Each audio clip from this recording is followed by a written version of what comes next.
English Fast, helping advanced learners of English build vocabulary fast. CEFR C1, chaotic, endeavour, fright. Chaotic. Chaotic is an adjective. C1 learners usually know chaotic. Chaotic means in a state of chaos. Here are some examples. Her lifestyle is really chaotic. The last few weeks has been quite chaotic.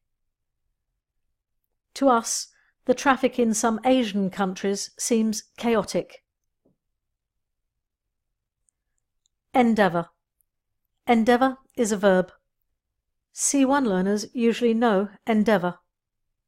At C1, to endeavour to do something is to try very hard. Here are some examples. I will endeavour to do my best. They endeavour to create a safe haven for the victims.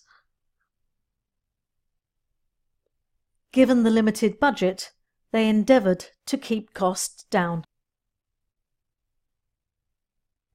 Fright. Fright is a noun. C1 learners usually know fright. A fright is a sudden feeling of shock and fear. Here are some examples. You gave me such a fright. On seeing the ghost, his face went pale with fright. She screamed in fright as the car screeched to a halt. Now write some of your own sentences with chaotic, endeavour and fright. Download the free C1 workbook from englishfast.co.uk. Subscribe on YouTube to learn more.